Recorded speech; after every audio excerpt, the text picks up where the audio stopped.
my argument is that I can match everything you said one for a naturalist explanation and show it as equally as plausible under a naturalist. No, it's not natural. It's not natural because there are things that are transcendent of the universe. That's not natural.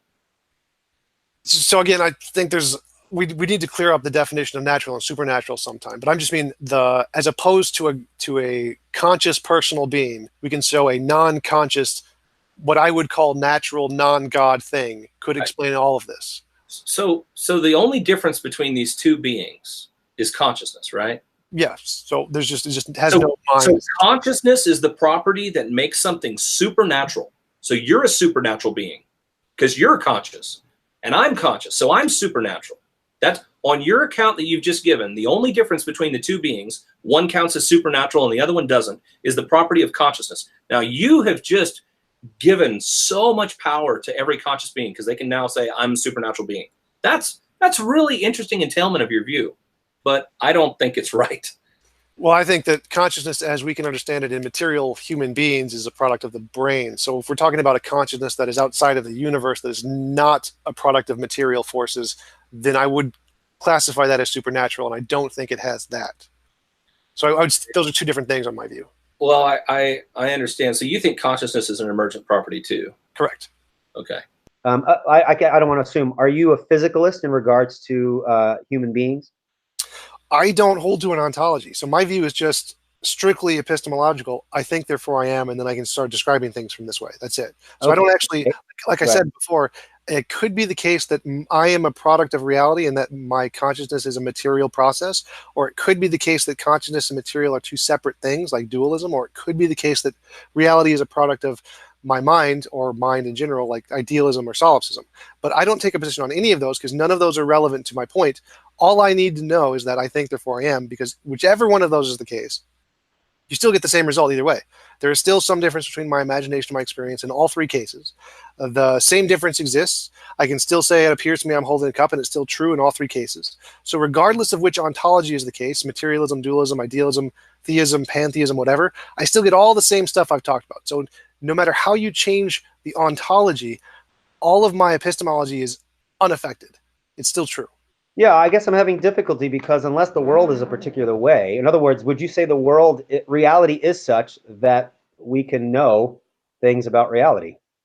Well, yeah, I think, therefore I am. That does tell me stuff about reality. Right, but that doesn't seem to just be epistemologically related. That seems to assume some kind of ontology. What do you mean? Because from my perspective, it doesn't assume any kind of ontology. Like it's ontology invariant. So no matter how you change the ontology, that statement is still going to be true no matter what.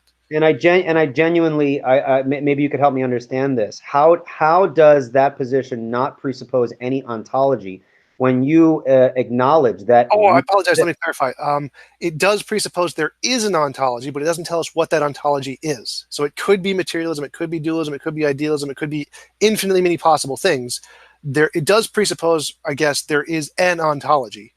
It doesn't tell us what the ontology is. So it doesn't presuppose a particular ontology, I guess. Does that make sense? Yes, but I guess I'm confused. Is that in other words, seems to say you have no idea what the nature of reality is. And correct. That's what you're saying. I'm challenging whether you could actually know what you say you know to actually be the case. I mean, you believe that nature is such that we can come to know certain things, and that seems to be an ontological commitment. And it becomes difficult to critique since I don't have enough information. I don't even know what I'm critiquing because on key issues, which is fine. I mean, we don't know everything, of course. On key issues that would be helpful to me in furthering this kind of discussion, you're just undecided. So this would probably be, if we weren't having this discussion, I'd probably want to hang out with you a little more and kind of hash those things out with you, which I'm not sure we'll cover in the next 20 minutes. Well, yeah. So my position is just I think, therefore I am. That is the ultimate starting point. And regardless of what the ontology is, regardless of whether or not I'm a materialist, dualist, idealism, nothing can change that. It can't make it false. Like I can't believe I exist and be wrong. It's not possible. It doesn't matter how you change the ontology. Right. It seems to be that there needs to be some ontological context in which that statement is meaningful. And that's where I feel as though there's a little, and I don't mean this, insulting. I think there's a little waffling going on. Is that I exist, but I don't know what that means. I exist. It's like, well, I mean, some more information would be helpful in terms of hashing that out, because I'm having difficulty seeing how we can understand what existence is without an ontological context in which existence can be defined. Because I grant, from my worldview perspective, I presuppose my own existence, and I think it's foolish to deny my own existence. I understand that. But I have proximate starting points and ultimate starting points. My proximate starting point is my own mind, because I actually have to think about stuff in order to even reason. But my ultimate starting point is the ontological truth of the Christian worldview, which gives context and meaning for the idea of existence. And so that's why, if there is no ontological commitment, to be honest, I wouldn't even know where to start, since there's not enough information in regards to what you think about existence, because you don't know what the I is. You say that it can be an infinite number of things, and it would be difficult to further the conversation at that point on this particular topic. Well, right. So my position is just starting with that and staying with just that one fact without saying anything about ontology. I can get intelligibility. I've got everything I need right there. So why do I need to say anything about ontology? Like, ontology isn't even relevant at this point. Yeah, no, I think it is. I think it is relevant. I think it's you know, people who I speak to, and I'm not accusing you by any means of doing this, because I mean, I just met you, so I don't know about you in that way. But there are people who have ontological commitments, but they don't voice their ontological commitments because it would give them a burden of proof that they don't want. And so I'm not sure if you're doing that, and I'm going to grant that you're not, because you seem like a cool guy, and I really do respect this conversation. But it can be used as a tricky move to make one's own position evasive. And if that's the case, then it becomes difficult to communicate, since I don't know where you stand on certain points, and I have insufficient information to actually give my thoughts on that particular area. So if you don't know what your ontology is, then maybe we can continue a conversation later on, maybe over the phone. We can talk a little bit more about that, and then kind of continue from there. And that's okay if you think, well, I don't know what my ontology is, and I don't know if I'll ever know. But you know, that's something that we can continue on later, since we're not going to get anywhere, because I think I don't have sufficient information to dig a little deeper, because I'm not sure you have your worldview worked out in that sense. Although you have your epistemology there, I think that it's connected to the ontology issue. So I really want to. I mean, I want to do this just like it was a graduate seminar. I want to understand your conclusion, and I want to understand your reasoning for your conclusion. The conclusion appeared to me to be that no appearance can justify a belief in any reality. So just to clarify, I'm not saying that our experiences are necessarily not descriptive of reality. I'm saying they could. I didn't. No, I'm just clarifying. Every time I ask a question, you go off into la la land. So my justification is the exact same as Descartes, the exact same as Kant, the exact same as everyone who did that, who shows that the fundamental nature of reality may not be the same as our perceptions. All models are wrong. They're only probabilistic and useful. Truth isn't even a concept. Probabilistic, I can get, okay? But look, the concept of probability is probability of truth. We say of scientific hypotheses, they're probably true. That's what probably means, is probably true. There's no such thing as like just probably. Probably means probably true. And true means as it is in reality. And experiences are our guide to reality. They're not infallible guides by any means. Sometimes they lead us astray, but they are the only guides we have. And I take it for the most part, they're fairly accurate, because I take it for the most part, the things that scientists teach us are mostly accurate. Right. So do you not believe that?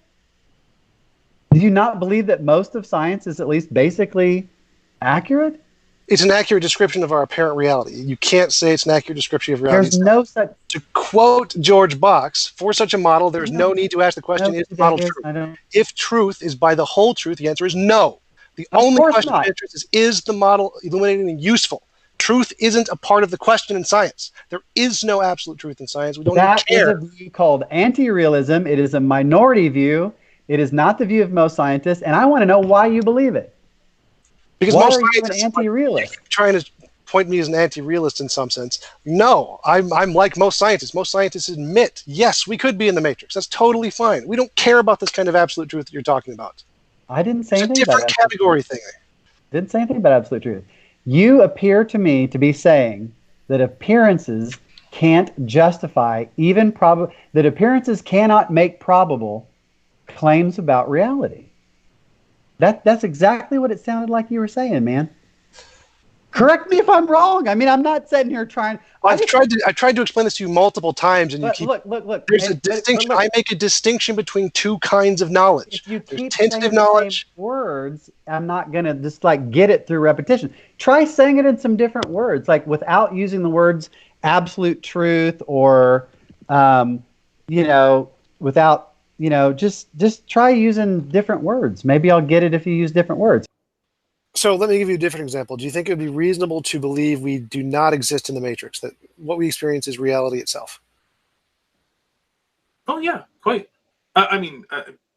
Because this is contradictory to various other things, I think it's reasonable to believe that you don't, but yes. What do you mean contradictory to other things? Oh, I'm just going to go Descartes' basic route, and that God wouldn't let us be so completely deceived in this fashion. Okay, so from the perspective of a materialist who says, I believe we are not in the matrix and there is no God, do you think that would be a reasonable position for them to have? No. Why not? There's absolutely no way of eliminating such a thing. All right, so in philosophy, the consensus, in philosophy and science, the consensus is fallibilism. I would really love for you to take a look at like the Stanford Encyclopedia of Philosophy on it, or do some research, and I'd like to hear your thoughts on it, because the consensus right now is that we can be certain, even as a materialist, we can know that we are not in the matrix. And the justification for that is the position of fallibilism, that if some belief has justification, and if that belief happens to be true, then it can be called knowledge, even if we can't be certain it's knowledge. So even if we don't have infallible knowledge of it, it can still be knowledge. And so I'd love to hear your thoughts on that position in philosophy, because it's really interesting, and I think that's the fundamental difference we have in our positions, is that from my position, we can know things like that an electron isn't conscious and that we're not in the matrix and that electrons don't have feathers, because of the fallibilistic knowledge that we are allowed through the justifications of philosophy. And I would very much like to hear your thoughts on that if you have time to look into it sometime. Okay. So apparent reality, that's just got to be, appearance. That's just another word for appearances. Reality is the world out there independent of my mind. And when my descriptions of reality are accurate, they're true. Truth is not some mysterious thing. It's just it's like as boring as grammar. Truth is not a mysterious thing, yet truth is like one of the most mysterious things in all of philosophy. Yes, it is. Well, I just don't know people. I don't know people in philosophy who really think that. I mean, most people hold a deflationary theory of truth, in which truth is actually fairly boring. I mean, truth is awesome in having it, but the concept of truth is very simple and in many ways very boring. Like Getier's problems, that has nothing to do with truth. Justified true belief, and how justified true belief doesn't qualify as knowledge. The definition of truth has nothing to do with the definition of truth. The definition of truth that I accept is, and its connection to claims, is the one I quoted from Aristotle earlier. It's when your description of the world is accurate, when the world is the way your words describe it as being. That's the only concept of truth I know. And the only way I know of forming beliefs about the mind-independent world is through the experiences I have of it. But I hear, and I'm a fallibilist, I'm a probabilist, a radical probabilist, and so I think that all of our beliefs that we form about, I'm an Aristotelian, all knowledge comes through the senses, and so I believe that our beliefs about the world are only probably true, like we can never be certain, absolutely certain of them, but I do think that there can be probable enough to know things. And again, not about apparent reality. Probably means probably true. If somebody were to say to you, do you think it'll rain today? And I say probably, and you say, but do you think it will rain? And I'm like, what are you talking about? That's nonsense. Yes, I just told you, I think it probably will rain. So the concept of probability is anchored to the concept of truth, and I think scientific claims are probably true, and that experiences give us evidence that makes probable claims about the world. And what I want to know from you that I can't seem to get is, do you or do you not think that some experiences make probably true claims about the world itself? No. In the way that you mean it, no. in order to have a probability, you need a numerator and a denominator. The numerator is all of our knowledge. The denominator is nothing. There is nothing that goes in the denominator for the reality. What are you talking about? There's no reality? What? We don't have any access to true reality, the noumenal. We cannot put anything in the denominator to come up with a probability in that way. No. I don't understand the numerator denominator thing, but you made a concrete claim about the noumenal. Could you repeat that claim about the noumenal, please? Which one? The one you just made. You said something about we can't have any knowledge of the noumenal. We don't have any access to any knowledge of the noumenal. There's nothing. How do you know that? Because all of the excess of knowledge we do have, we know doesn't work to do that. There's lots of problems in philosophy that show it doesn't work, like the problems indicated by Descartes, and the problems indicated by the problem of the criterion. Descartes didn't think that. Chisholm didn't think that. I asked you why you think this, and you name problems that don't have anything to do with that.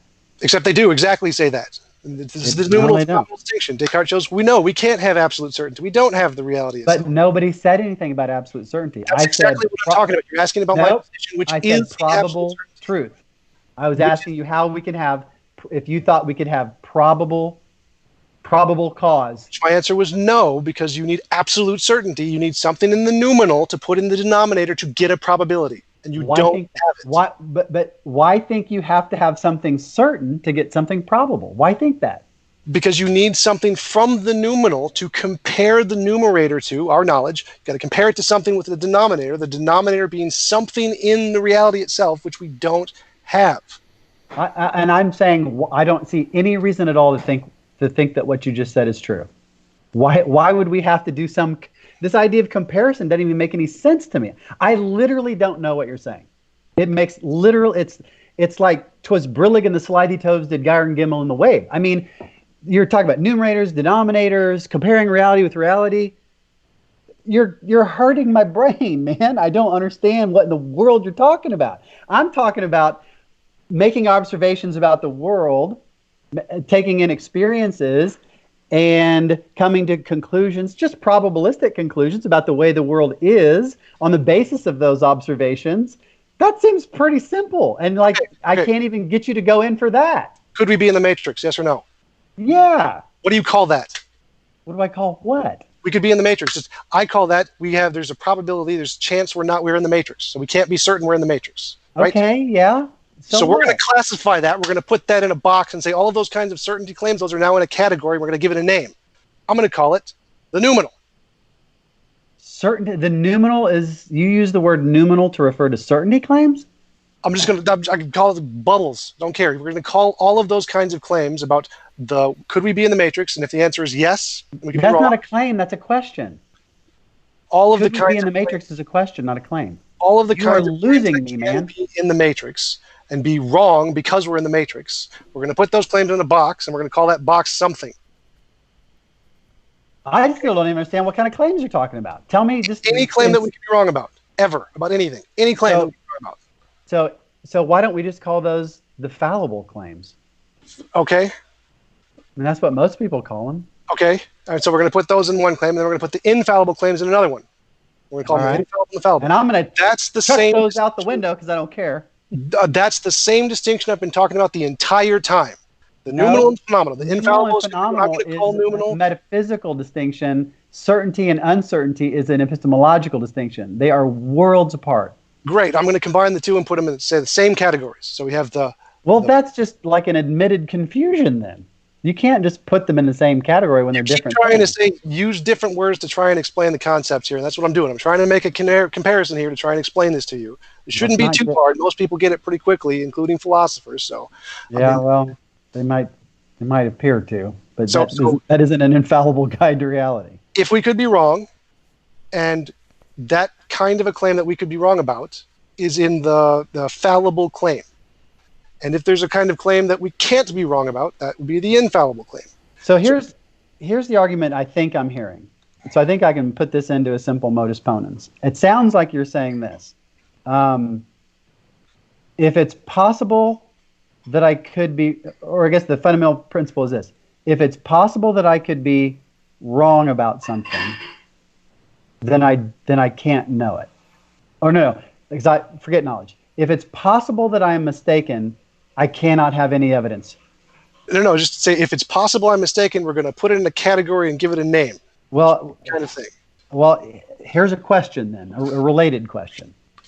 Do you believe that the fact that a claim cannot be known with certainty means that we cannot accumulate any evidence for that claim? We can't use, like, we have the fallible and the infallible. If there's a claim, how did you phrase it again? I said this. I said, do you believe the following proposition? For any given proposition P, if we cannot be certain about P, neither can we have any evidence of any probabilistic evidence with respect to P. Right. So I would say that if we have a proposition P and we can't be certain about it, then in order to claim it is, I still don't know, use the word knowledge here. In order to claim it's knowledge, you need certainty, some kind of certainty class of evidence to justify it. To call and it the why do you believe? And then I would say there's a lowercase k knowledge where it's probabilistic, and if you have probabilistic justification for it, then it follows into the lowercase knowledge category. So I agree. It's still knowledge. I agree with everything in the scientific worldview. We're just getting rid of all this kind of metaphysical stuff. Hey, Bud, you got tons of metaphysics going on there. you got more metaphysics going on in this amount of time than anybody I've talked to in a long time. you got tons of metaphysics. So I still don't know the answer to the question that I asked you. Here is a claim, and I want to know if you believe it. Okay, this is like yes or no kind of stuff. For any proposition P, if you cannot be certain about P, then you cannot have any probability about P. No, again, I would break those into two different classifications. I'd say probability is one and certainty is another, and they're different kinds of claims. So is that a yes, you do believe that proposition? I'm not sure. Probably not. Probably not. When I listen to people critique presuppositional debates and discussion, what I see is people get angry at the presuppositionalists because we so much are talking about what these things that seem so abstract. When in reality, when the reason why we do that, well, there's a number of reasons, is that it's very difficult to talk about specifics without talking about the undergirding principles that give coherency to those specific things. And the average person just wants to hear the facts. But I think the reason why I wouldn't give you, say, a cosmological argument is because I don't think that would be sufficient for you, given your standard of evidence, which I've heard you say earlier today and in other contexts, that if any supernatural explanation that I give for something, you can just posit, some unknown naturalistic explanation. In which case, it would seem that there would be no evidence, specific evidence, that one can give, since it would never be sufficient for you. I would seem to me that on my as evaluating that standard, it would seem that the only way that God could make himself known to you is if he imposes the knowledge of who he is upon you, but then that would violate your principle of the best possible world, in which if there was a God, he wouldn't force anyone to do anything. So it seems as though you've built a wall based on how I understand your perspective, but you've built a wall that in principle, God couldn't even reveal himself to you even if he wanted to. I heard someone asked you a question. Maybe you remember. What evidence would you accept for there being a God? And you said something that if you prayed, that a gold brick, yeah, right, that would be pretty cool, actually. Then you would believe. And I thought to myself, well, that's funny. Why would you believe as a result of praying for a gold brick when you just stated that the standard is that any supernatural reason that we can give, you can posit an unknown natural explanation? The brick appearing in your hand, that wouldn't be evidence for you. You would just say there's an unknown naturalistic explanation. And so I would see from that perspective that you have in my opinion, an unrealistic standard of what would constitute evidence. For example, let me ask you a question, and then you could ask me a question. I'm blabbing. Well, actually, can I just comment on that? A few things. So the first thing is that, yes, I would be happy to believe in the supernatural if it made testable predictions. If you could predict a gold brick would appear when I prayed, that is good evidence of the supernatural. How? It would not. Well, it's the same way science does. It's the way science predicts new things is by saying, if there's this new thing, I'm going to predict this consequence. If I see the consequence, that's good evidence of the new thing. So if I would, it's the exact same as science. Like if you could show that the supernatural makes future testable predictions, or magic, or miracles, or any of those things, I'm happy to believe in any of those. How? But I wouldn't believe in an omni property. The omni properties are the hard part, because if you can generate one gold brick, that doesn't show that you're all powerful and can generate infinitely many gold bricks. That's a different kind of a claim. So I would be happy to believe like there is a being who created the universe. That can be shown. It can be shown that Jesus rose from the dead. Those are potentially justifiable with evidence, and I could potentially come to believe those with the correct amount of evidence. I couldn't come to believe there is an all-powerful being.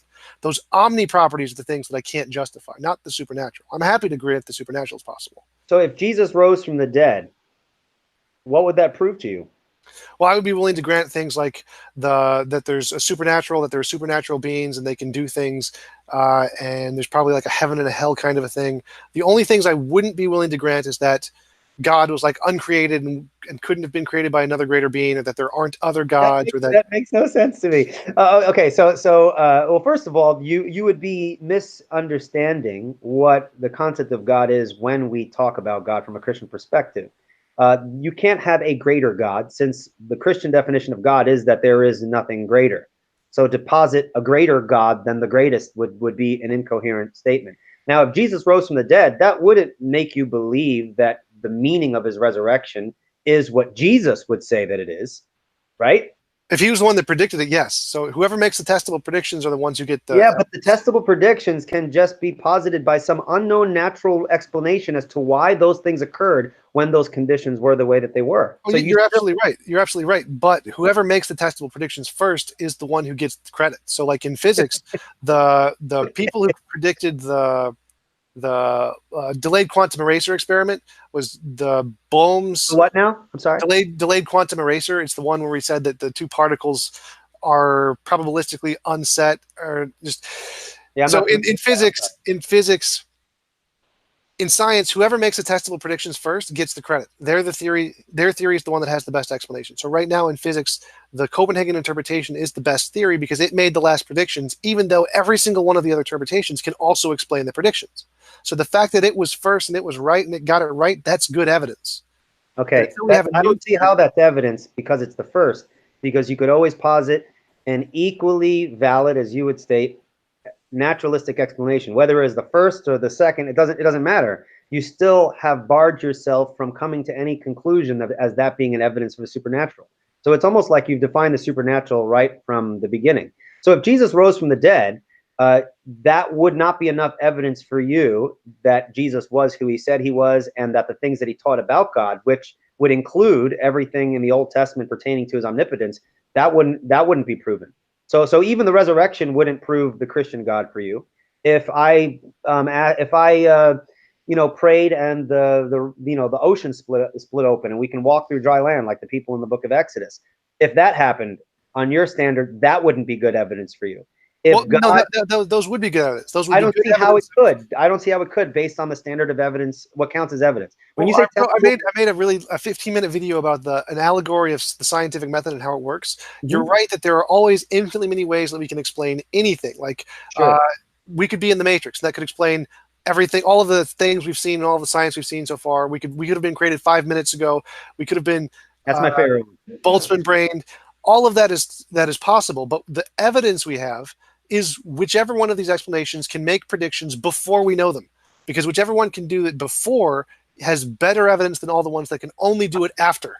I don't see how that follows at all, because if you can always give a naturalistic explanation, then it would make vacuous and any event being explained either by natural or supernatural. It would seem as though who cares if it does it before? If I predicted the future, perhaps you could argue. Maybe there's some unknown principle in nature that enables beings such as humans to know certain things before they happen. And so what I'm saying is that standard seems like an unrealistic standard. Really, there's nothing short of God imposing his own existence upon you that would actually give you a justification on your view to believe that he was who he said he was. Well, and the omni properties, that's correct. I can't believe the omni properties; those are out. But I can definitely believe everything else. Everything else is totally reasonable to justify with evidence. If you can make a prediction that Jesus is going to rise from the dead tomorrow and show up at my door and knock on my door, that's good evidence. I will believe in the supernatural. Evidence for what? It wouldn't be evidence. It wouldn't be evidence for Christianity, since Christianity posits that it's an omnipotent God that raised the dead. Right. The omni properties are harder. The omni properties I can't justify, but you can definitely justify the supernatural. You can definitely justify Jesus raising from the dead. Those are possible. You can definitely justify that the universe was designed by some kind of a being. The only things that I can't grant are those omni properties, those infinites. Because if you said you could hold infinitely many napkins, no matter how many napkins you show me holding, that's not infinite. That's not even a single % of infinite. So you can't convince be able to hold an infinite number of. Are you referring to like an omnipotent being? Right. Holding an infinite number of napkins. Right, just any omnipotent thing. If you say you have infinite power in this one respect, no matter how many finite examples you give me, that's not going to demonstrate you can have infinite power. Infinite being holding an infinite number of napkins is an incoherent concept to me. Well, it's just an analogy to try and show the But it's an incoherent analogy. It's an incoherent analogy because to hold napkins requires hands, and if you have hands, you have a body, and you have, by necessity, limitations, and so you wouldn't be omnipotent. Well, the point of the analogy is to show that if you say you can do something infinitely, no matter how many finite number of times you do it, that doesn't give me even a single percentage point of reliability that you can, in fact, do it infinitely. Right? So in other words, if Jesus rose from the dead, that wouldn't be enough to prove the truth of Christianity to you. Right, it wouldn't be able to prove the truth of the omnis. I can still grant everything else, but not the omnis. Well, you couldn't grant everything else because everything else is wrapped up into the nature of God and all these other things that he reveals. From Christianity, this is a very important aspect of presuppositionalism, is that the self-attesting nature of Scripture, all of the aspects of Christianity, especially in regards to God's nature, are essential aspects. They're a package deal. If you read someone like Van Til, he says that we don't prove God's existence in a piece-by-piece fashion. We assume the package because it's the package that gives coherency to all those other individual aspects. Surely you care about the notion of probability, right? Yes. Okay, well then that's our common ground. Let's talk about probability and how beliefs become probable. I think beliefs become probable when we have certain sorts of experiences that correspond to evidence for those propositions. How do you think propositions become probable? Let me give you an example. If I said I can hold infinitely many napkins, what finite number of napkins would make it probable that I can hold infinitely many napkins? Well, it would depend on what kind of being you were. If you were a divine being, then it might not take much evidence at all. What? Like, why does the being matter? Like, I don't get it. So what finite number? Because if you said, how many pounds can you carry? I need to know what your strength is. If you're talking about just an ordinary person, I can probably predict the limit of how many pounds you can carry pretty accurately. But if you're like, oh, sorry, I didn't tell you, we're talking about Thor, well, then the answer is going to change. You remember that whole numerator-denominator thing I was talking about? I mean, I remember you saying the words. Right. So let's suppose you don't know that. You have no idea what kind of being I am. I say I can hold infinitely many napkins. What finite number of napkins will justify or make probable the belief that I can hold infinitely many napkins? Well, each successive napkin would increase the probability by some unit. That's all I care about. 80 billion trillion? I'm sorry, I missed that. Give me a number. Just 80 billion trillion. Let's say I can hold 80 billion trillion. Would that justify or make it probable that I can hold infinitely many? By what amount? It would make it more probable than that number -1. I'm okay with that, but give me a percent. Like, what is the probability of the truth of this claim that I can hold infinitely many napkins? That would depend upon the priors, which would depend upon what kind of being you were. Which you don't know. You don't have that information. It's literally, utterly unknown? Yes, all you have is I said I can hold infinitely many. But how do you tell me? Like, do you look like this and you tell me? Then I think that is overwhelmingly unlikely. If you tell me by writing it in fire in the sky, because you got to understand that the way the message is conveyed itself gives me evidence about the claim. Right, and you don't have that either. All you have, the only pieces of information you have is that I claim I can hold infinitely many napkins, and I'm holding a certain number of napkins. How did I learn that you claim this? That I read no it idea. You don't have that information either. You don't even remember it. I'm the Descartes demon. I just wiped it from your memory. You only have these two pieces of information. I claim I can hold infinitely many napkins, and I'm holding a finite number of napkins. That's the only thing you've got. Well, then I wouldn't even be able to have the thought because... Bingo! Wait. You wouldn't be able to... There's no bingo. Yeah. So go back. So you have two pieces of information. There. You have two pieces of information. I claim I can hold infinitely many napkins, and I'm holding a finite number of napkins. Give me the justification. Give me the number. What is the probability by any number of finite number of napkins that I can truthfully hold infinitely many napkins? I just wake up, and the only memory I have, the only thought that I have, is that Tom Jump made this claim. Person, entity, being X claims it can hold infinitely many napkins, and it has a finite number of napkins in its hand. Give me the probability based on any number of napkins that it is true that it can hold an infinitely many number of napkins.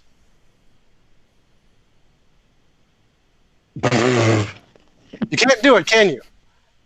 There's nothing you can do. If you don't have a denominator, there's nothing. Hey, Tom, does X squared equal Y?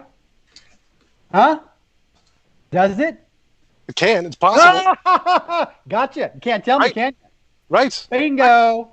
That's the entire point. Yeah, bingo for me, because you just granted everything I just said. The numerator, my entire analogy is the numerator and the denominator. You need to have information.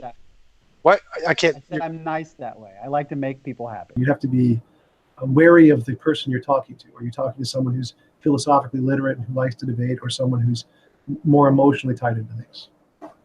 That's a great way to put it, I think, is that a lot of people Go away, please. I'm on a phone call, on a television, with a camera. Go away. Like, so I think it's Go away now. Like it's like a common thing where people would be kind of like, One second. No, it's all right. I'm on the camera. You cannot turn the thing on. No more laundry. Yes, you can come down later. Come down later. I'm very busy right now. Someone has a question within the chat. Shannon Q has a question. She wanted to know, James, if you have a Discord. Oh, by the way, if you want to join mine, I'll definitely make you mod in it. But if you have one individually, be sure to just send the link to me, or just post it in the chat directly. But either way, we'll definitely get that in there if you know, it's present. The one problem with muting is that sometimes it's tough to unmute from this position to Shannon. Oh, sorry about that. No worries.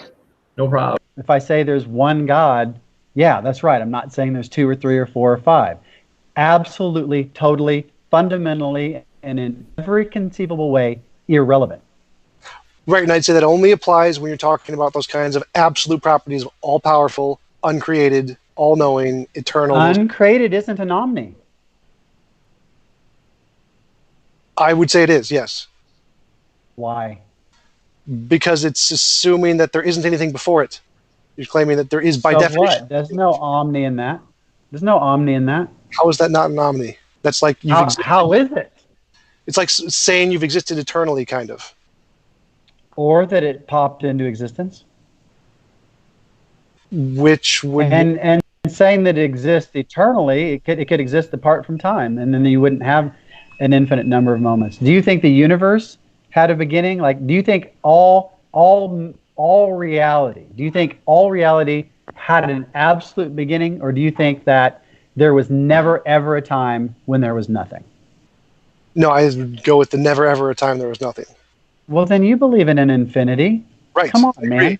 I agree. I say that's unsupportable. I can't support with anything. It's just an assumption. But you just said you believed it.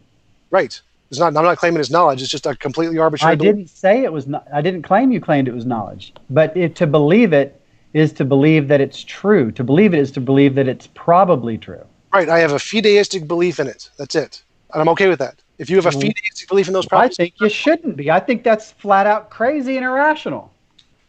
To just like pick it, you just literally just picked it. Yeah, I'm just using my arbitrary sense experience and saying, I'm just going to extrude this on to infinity because I like it, essentially. That's not intellectually responsible. I would say it is, because I don't know. The correct answer is I don't know. And that's I don't know whether the number of stars is even or odd, and I'm not going to like pick a side. I'm not going to say odd because I like it because I'm odd, because I like to play on words. That would be crazy. Exactly. Is I don't know, but if you're going to ask me, I'm going to pick odd. Okay. Oh my gosh! All right, that's your view, man.